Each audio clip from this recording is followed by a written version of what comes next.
नमस्कार मित्रांनी मैत्रिणी, welcome to my channel. Kamali याच्या भागामध्ये हे दाखवलं गेलं आहे की कमळी आणि निग्गी ह्या दोघी जणी आलेल्या असतात बाबांना घेऊन. तोपर्यंत रागिनी आणि कामिनी ह्या दोघी जणी आधीपासूनच उभ्या असतात की कमळी, आता तू माझ्या भावाला सोडला आहेस, तुझं काम झालं आहे, तू निघू शकतीस, असं काही कामिनी बोलते. तोपर्यंत निंगू बोलते की तुम्ही आजीना शांतच बसा, कारण की अन्नपूर्णा आजीने आम्हाला बाबांची काळजी घेण्यासाठी इथे पाठवलं आहे, त्यामुळे तुम्ही काही बोलूच नका मध्ये. कामिनी म्हणते, काय ग निघे, तू जास्तच बोलायला लागली आहेस आजकाल. तो पण रागिनी बोलते की कमळी, अगं तुझं काम झालं आहे, आम्ही आता चांगलीच काळजी घेऊ, कारण की मी ही ह्या घरची सून आहे म्हणल्यानंतर ना मी माझ्या सासऱ्यांची तर काळजी घेणारच ना. तो पण साहेबा येतो शॉल घेऊन. साहेबा म्हणतो, कमळी अगं शॉल राहिली आहे ना, आणि चल तुमच्या दोघींना मी हॉस्टेलला सोडतो. तो पण निग्गी आणि कमळी म्हणतात की नाही, आम्ही दोघीचे जाऊ, काही कष्ट घेऊ नका, तुम्ही जावा, असं काही बोलतात आणि साहेबा तिथून निघून जातो. कमळी आणि निग्गी बाहेर येतात. कमळी म्हणते, काय ग निग्गे, तू ऐकलंस का कामिनी काय बोलत होती? नयनतारा मॅडमबद्दल काहीतरी बोलत होतो, तू ऐकलंस का नाही?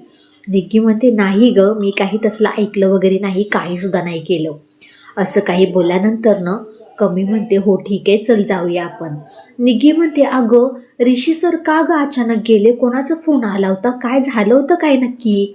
कमळी म्हणते, अगं मलाही ते माहीत नाही, जरा सिरियसच वाटते, चला आता आपण दोघीजणी निघूया. तोपर्यंत इकडे कमळी आणि निग्गी हॉस्टेलमध्ये जातात. निग्गीने चांगलं गेल्यानंतर पटकन अंथरूणच टाकलेलं असतं. कमळी म्हणते, काय ग, तो अंथरुणावरती डायरेक्ट अभ्यास वगैरे कोण करणार आहे?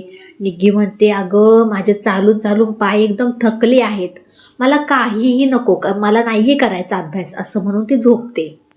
कमळी आपल्या अभ्यासाला बसते, पण तिचा अभ्यासामध्ये काही मन लागत नाही आणि म्हणते, ऋषी सर अचानक कुठे गेले असतील, काय झालं काय असेल नक्की, असं म्हणून तिच्या मनात खूप काही गोष्टी येत असतात.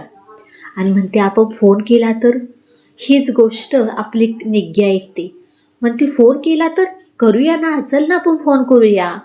कमळी म्हणते, पण अगं आपल्याकडे फोन आहे का, काय करायचा, कुठं कशावनं करायचा, अगं एवढं टेन्शन कशाला घेतेस, आपला बंडे आहे ना, त्याच्या मोबाईलवरती करूया. अगं निघे, पण बंड्या झोपला असल, पण त्याला उठवूया ना आपण, चल, एवढा काय तो कुंभकर्णावाने झोपलाय वे, असं काही म्हणून त्या दोघीजणी बंड्याला उठवायला जातात. तोपर्यंत ते ऋषी आपला रूममध्ये शांत विचार करत बसलेला असतो. ते अनिकाने जे काही केलेलं असतं त्याच्याबरोबर ते सगळं काही, कारण की ऋषी अनिकाला बरंच काही बोललेलं असतो, तिच्या कानाखाली मारलेले असते. ऋषी म्हणलेला असतो की अनिकाला, अगं बाईची इज्जत म्हणजे तुला माहीत आहे का, आणि त्या इज्जतीबरोबर तू खिलवाड केला आहेस, असं काय करतेस तू, असं म्हणून तिथून निघून आलेला असतो. ऋषी एकदम शांत चित्तेनं बसलेला असतो. राधिका येते. ऋषी, काय झालं रे, का असा बसला आहेस? काही नाही वहिनी, जरा मला ना कंटाळा चालाय, दुसरं काही नाही.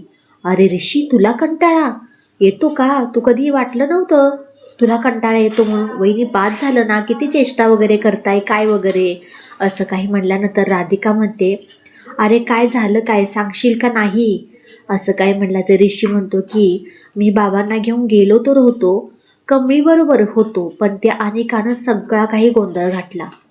राधिका म्हणते, पण काय केलं काय तिने? अगं वहिनी, तिने ना भरपूर काही केलं आहे, जे काही घडलं ते सगळं काही राधिकाला सांगतो. राधिका म्हणते, ती अनिका पण ना काय करेल त्याचा अजिबात काही नियम नसतो. तोपर्यंत ते अनिका घरी हातपाय आपटत येते आणि पूर्ण घरामध्ये पूर्ण रूममध्ये सगळं सामान अस्तव्यस्त करते. ती ज्या बूट वगैरे असतात ते सगळं काही फेकते. म्हणते, सगळं हे शून्य आहे माझ्यासाठी, रिश नाही आहे तर माझ्या जीवनामध्ये सगळं काही शून्य आहे, असं म्हणून ते सगळं काही फेकत असते. रागिनी आणि कामिनी तिथे येतात आणि म्हणतात, काय झालं अनिका, असं काय करतेस तू? अनिका म्हणते, कोणीही माझ्याजवळ यायचं नाही, मला हे जीवनच नको आहे, असं म्हणून ती चाकू हातामध्ये घेते आणि स्वतःची नस कापण्याचा प्रयत्न करत असते. रागिनी पटकन तिच्या हातातून चाकू खाली फेकते आणि म्हणते, अनिका काय करतेस काय तू, तुला कळतं का नाही? अनिका काय करते त्याचं तिला अजिबात भान राहिलेलं नसतं. रागिनी कामिनी तिला म्हणतात, काय झालं काय, आम्हाला सांगशील का नाही? अनिकाने जे काही ऋषीने केलेलं असतं सगळं काही कामिनी रागिणीला सांगते. तोपर्यंत कामिनी म्हणते की नयनताराचे दिवस आता भरत आलेत. मी तिचा चांगलाच बदला घेणार आहे. तुझ्याबरोबर जे काही ऋषीने केलं आहे ते लवकरच बदला मी तिच्याकडून घेणार आहे. असं म्हणल्यानंतर अनिका आणि रागिनी एकमेकीकडे बघतात, म्हणतात की नक्की कोणता बदला आहे, नक्की काय सत्य आहे ह्याच्या मागचं. हा व्हिडिओ शेवटपर्यंत पाहिल्याबद्दल खूप सारे मनापासून धन्यवाद. भेटूया आपण पुढच्या व्हिडिओमध्ये. बाय सगळ्यांना.